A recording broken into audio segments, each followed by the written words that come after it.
Halo sahabat Nakusa, bagaimana kabarnya hari ini? Bagi yang belum subrek, silahkan tekan tombol merahnya setelah menonton habis video ini. Dan episode sebelumnya bisa cek di playlist. Gaskan!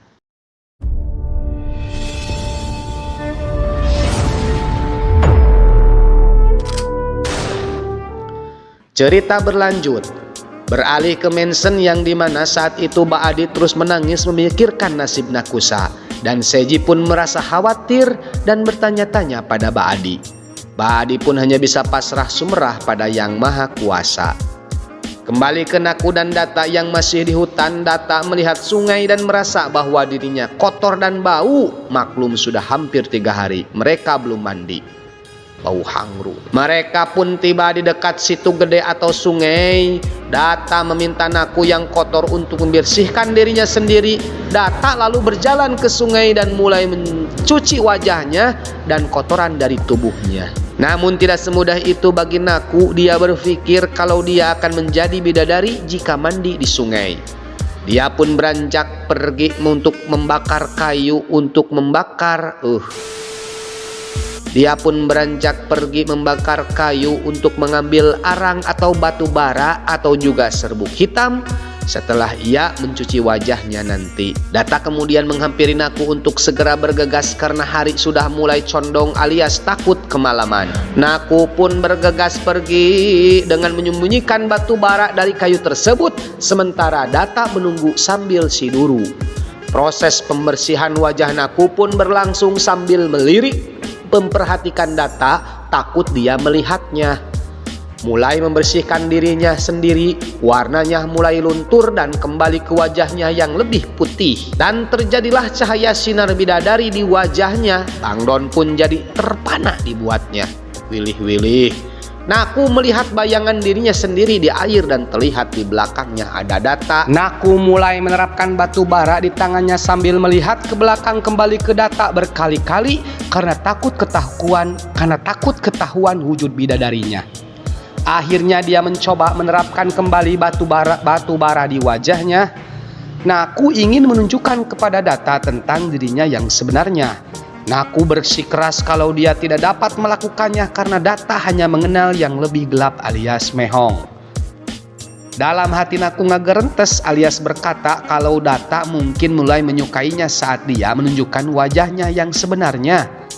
Egonya pun terus menghasut Naku untuk menunjukkan wajah aslinya sebagai istri yang cantik ialah impian setiap orang. Naku terus berpikir dan merenungkan itu semua. Naku pun dilema lalu membuang batu ke sungai dengan keras yang mengundang Data menghampiri dengan rasa curiga sebagai tindakan jaga-jaga. Data pun menodongkan anunya. Kembali ke Mbak Adi meninggalkannya dan pergi keluar untuk melihat Sahib. Bertanya kepada Purohit alias paranormal tentang apa yang salah pada Data. Dia selalu menghadapi masalah setelah masalah katurug-turug. Sahib bertanya kepadanya tentang kelahirannya. Dia membuat kundil baru karena ada kesalahan pada yang sebelumnya.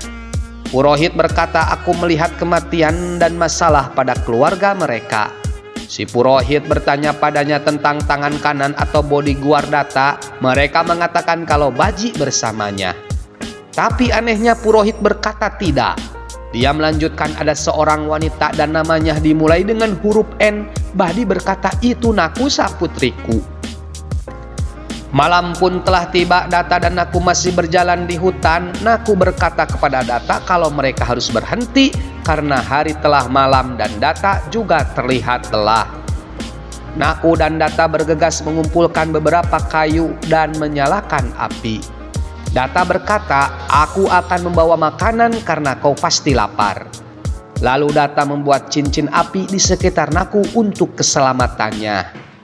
Naku pun menatapnya sambil tersenyum cie-cie.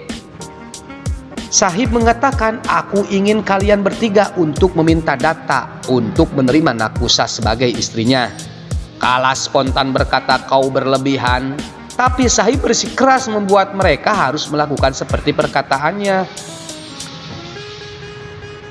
Kala bersama kedua adik perempuannya pun pergi sambil jejebris alias merasa kesal. Data kembali telah memetik beberapa buah untuk Naku dan meminta Naku untuk makan. Naku mengatakan bahwa aku tidak akan makan sendirian. Lalu Data mengambil sebuah apel dan menggigit Naku, maksudnya menggigit apel itu. Naku juga menggigitnya. Data menatapnya sambil makan. Naku pun tersenyum melihat Data. Data menghabiskan buahnya, menyeka wajahnya dengan dapata. Naku yang mengikat pada luka di tangannya dan meminta pistolnya kembali untuk berjaga-jaga. Naku pun dengan sedih mengembalikan pistol tersebut. Sedangkan Kisor yang lagi marah kelenci mengatakan, karena untuk pertama kalinya Data dan Naku menjauh darimu, dan yang terbaik ialah mereka berdua. Wajah Kala pun terasa pucat. Kisor akhirnya melanjutkan, mereka sendirian bersama-sama sangat pas untuk menghapus semua perbedaan di antara mereka. Kala jadi ngagotrok alias mendidih. Kisor menampakkan wajah sarkastiknya dan tersenyum. Kisor sebelum pergi dari tempat itu berkata, lebih baik kalian berhenti mencampuri kehidupan Naku dan Data. Kala pun terperanjat kaget. Kisor berlari dari tempatnya sebelum Kala bisa membuka mulutnya. Kita kembali ke Data yang melihat Naku ngagoler kedinginan, lalu ia menyelimuti Naku dengan jaketnya.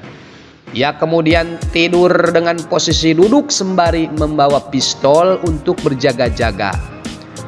Namun saat itu Naku masih mengintip-ngintip pria sambil tersenyum-senyum melihat sang Data. Pagi harinya Data disambut hangat dengan senapan di kepalanya dan terlihat nampak si botak di sana dan berkata, kau telah kehilangan jalan dan kau ingin keluar dari hutan, jadi ikuti saya. Data mengarahkan senapan ke arahnya lagi. Jaktap namanya. Dia mengatakan untuk berhenti bermain di hutan dan ikuti aku.